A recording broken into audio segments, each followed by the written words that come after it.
What's going on, y'all? Thanks for checking in the Khaliis Take. You know what to do. Hit that like, subscribe button. Also hit that notification bell just so you can get the newest and the bonus content first. But hey, let's just go ahead and jump right in. Plain and simple, the Clippers need to rebound from this. They need to rebound from this new low that they've hit so far.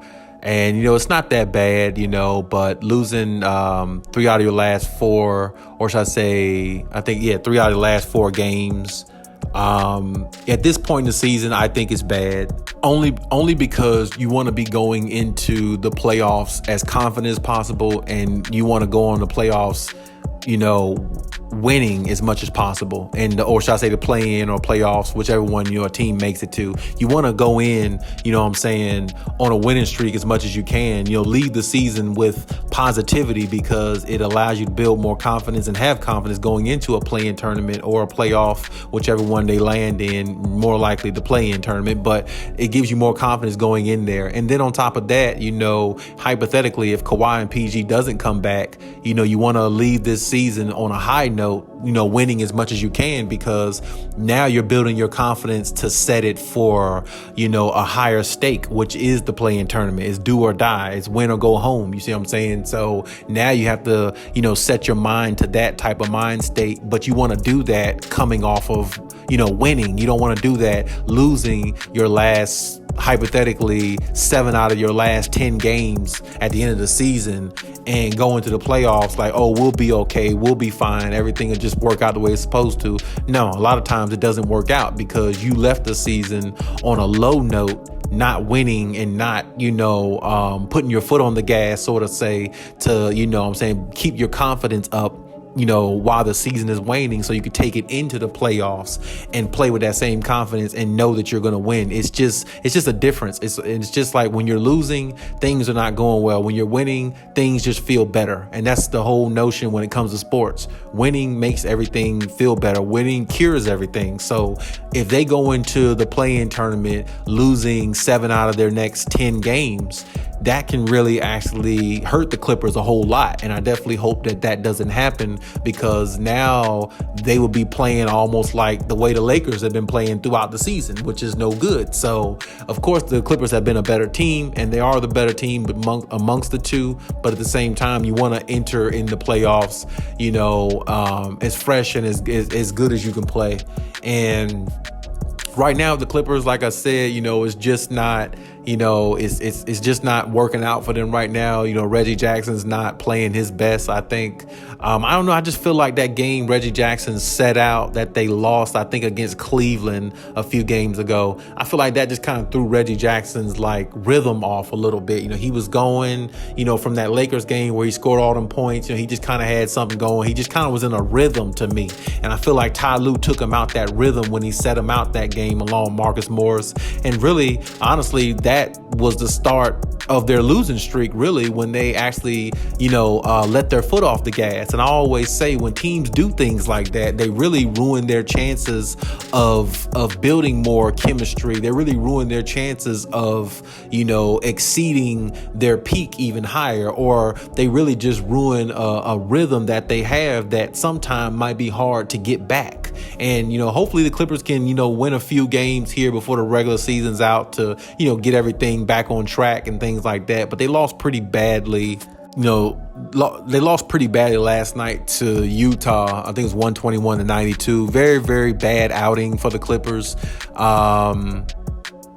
Because I don't even think I don't think the Clippers came into the game with the right mindset. That's just me viewing the game and watching them. I don't know. I feel like they just didn't have the right mindset coming into the game.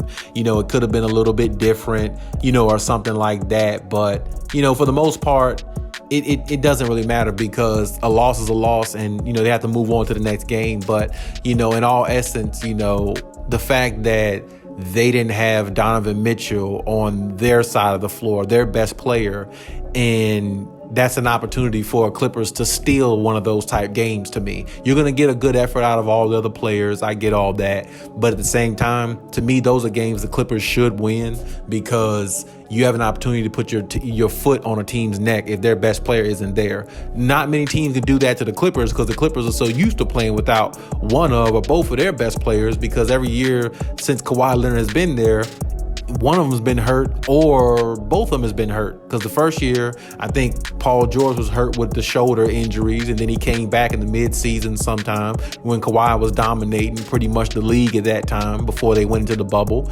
And the second, year, Kawhi goes out for a little while with a face injury or something like that. Now Kawhi's been out with the ACL, and Paul has a UCL injury in his elbow. So it's like it's always been injuries with them. But I feel like when the Clippers play against other teams undermanned and shorthanded, they need to take advantage of that the most because the Clippers are used to playing shorthanded. So it's almost like the Clippers are at full strength to a degree rather than the other team. And I feel like when you lose like 29, 30 points to a team without their best player, I feel like that should wake the Clippers up a little bit because it's like, oh, okay, yeah, all right, we can't. We don't need to lead the season with a losing streak. We need to lead the season with confidence and, win a few games so we can, whoever we play in the play-in tournament can get the best of us, not, the crumbs of us, not some of us. They need to get all our firepower as much as we can. And see, this is what I'm saying. It's always good to leave a season like that and win as much as you can. Now, like I said, these last 3 out of 4 losses should wake the Clippers up a little bit. And I definitely think they were due to, kind of just taking their foot off the gas. And I think I said my video the other day, I thought that was a bad idea for Ty Lue because I remember reading the reports that Ty Lue had to convince, Reggie Jackson to, take that game off against Cleveland, in which they lost in overtime, I believe, where I believe they would have won if they had Reggie Jackson. And I think Marcus Morris too. I think they would have won those games. So, sometimes when you do that, it basically comes back to haunt you. And the Clippers should know that anyway, because last year they took their foot off the gas. They did the same exact thing. Ty Lue did the same exact thing. Took their foot off the gas, and they took, Dallas Mavericks a little lightly and almost lost that series when everybody had them favored to win it in 5 or 6 games. And it took 7 games to do it. And, the Dallas Mavericks felt disrespected by that. And, they almost lost, the whole season in one round, the first round at that. So I feel like the Clippers should know better than that. But I mean, hey, Ty Lue makes the decisions. But I just personally think they should just keep it going the way they had it and keep building and building and building because there's no guarantee Kawhi and PG is coming back. There's no guarantee, nothing set in stone. I mean, we hope they come back and we believe they're going to come back, but there's nothing set in stone that they will. Norman Powell seems like he might be the closest to come back right now between him and PG, but even that's, a question mark. So, you got to try to win as much as you can, and you got to try to take this confidence into that play-in because whoever they play in the play-in, remember, it's almost basically do or die. It's do or die, win or go home, and that's the mentality that they're going to have, and that's the way it's going to be when you get to the play-in tournament in the playoffs because the season is over. So